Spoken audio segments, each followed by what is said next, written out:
Let's work on an intuitive acrylic painting using golden heavy body acrylics. Just like with all my intuitive paintings, I have no plan for this and no visualization for this, no reference photo. I'm just going in with the motivation to paint. And that's all you need is a motivation to paint. And you don't need a plan, you don't need skill. You can just want to paint, and that's enough. I'm using a Fredrix Pro Dixie canvas, which is a like triple primed canvas, and it's a bit pricey, but it is my favorite canvas to paint on. And I'm going in with some Titan Buff, that's the name of the color, Titan Buff, to create more of a natural canvas color. Working with acrylic is much different than working with watercolor because you have more forgiveness when working with the acrylics. You're able to cover up your mistakes, work more in layers, which can make it hard to know when to stop with acrylic. I'm using my giant Liquitex brush to make my first mark because I wanted my first mark to be really bold and inform the rest of the piece. I did not wait for the Titan Buff layer to fully dry because I wanted to be able to blend in these top colors a bit into the Titan Buff. It's really hard to do a step-by-step tutorial on these intuitive paintings, so these voiceovers are a way for me to talk about my process and let you do your own thing. I don't recommend trying to copy exactly what I'm doing here, but letting yourself and your own marks and your own movements inform what you're doing, because that's the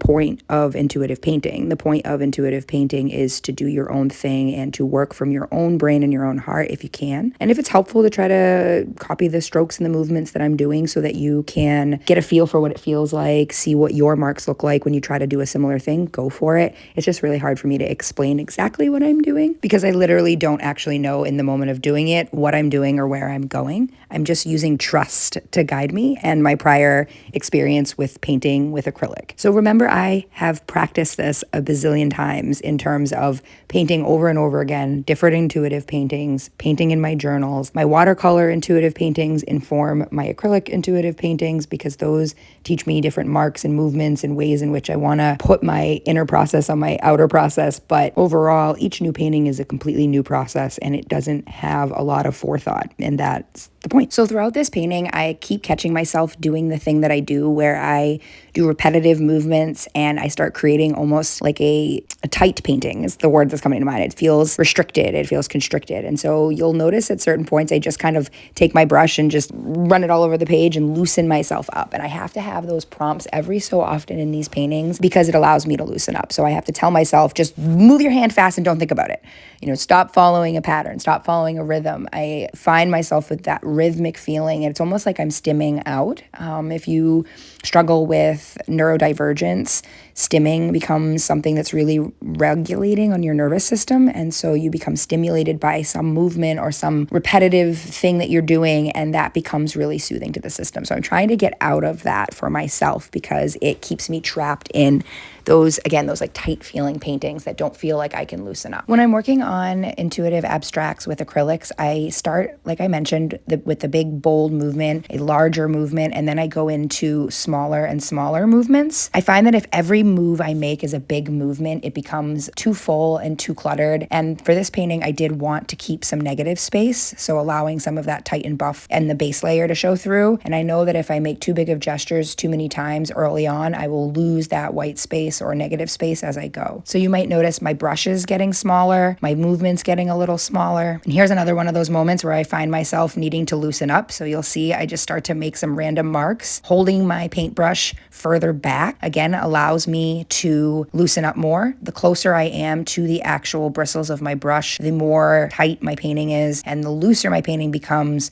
when I move my hand further away from the brushes and more towards the end of the paintbrush. I did check to see if the layer below these smaller movements was relatively dry before going in and adding them because I wanted to make sure that the colors didn't blend too much together. But again, I am working while the paint is still not fully dry because it does allow for a bit of an easier blending process. And when you're working with high quality acrylics like golden, there's such a difference. It is worth the money. If you have the money to invest in high quality paint, you will notice the difference in how they blend and how the colors combined, and then also how they dry. So I just remember during this painting being extremely frustrated because every time I felt like I liked it, I knew that it still wasn't the loose painting I wanted. I didn't want to end up with what that pink layer looked like before before I started adding all the orange over the top. So again, I add this chunk of orange and I'm like, that's it. I'm just going to let go. I need to let go of this whimsy wing looking pink layer and do something different. I've been trying to catch myself when I am getting too comfortable in my comfort zone with intuitive paintings. Intuitive paintings are about getting outside of your comfort zone, in my opinion, and are about learning new things and challenging yourself to do things that you otherwise might feel like might mess up a painting. Intuitive paintings are the number one place to work out ugly movements. With this one, however, I was a little more attached because it was an expensive canvas and I did want to try to sell this. So while it was an intuitive painting, I had an intention of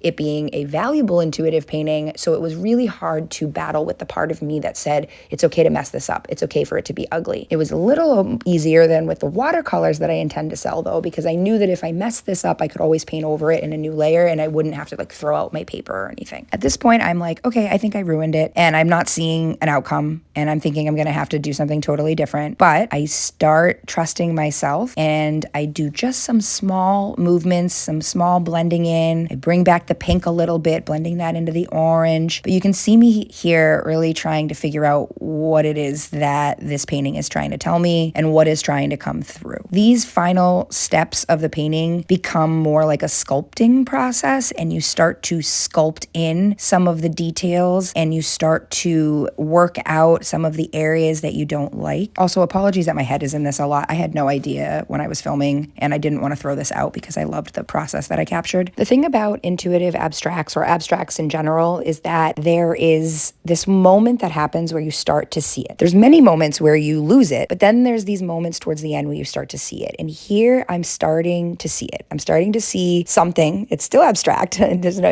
it's not a realistic painting, but I'm seeing the end result of the abstract. And I don't know how to articulate that in a way that I think makes full sense to you until you get into the process of abstract painting. But unfortunately for us, I did stop recording for those last movements on this one, and I am beating myself up. I actually thought that there was a chance that I was in the shot the whole time, so I didn't think I was going to have a salvageable video, but it was only a couple more little movements where I bring the purple color forward and I just finish it off. And it's usually really small movements that finish it off. This piece needed both a quiet conversation and also a loud conversation. And that's something that I learned in an art class a while back, where when you're looking at your abstract, what is the loud conversation and what is the soft conversation? Where are the areas where things are kind of whispering to you versus areas where they're yelling for you and drawing you right in? When you're looking at the finished product, ask yourself, what is the quiet conversation here? And what is a loud conversation? You know when you look at a painting that feels too loud.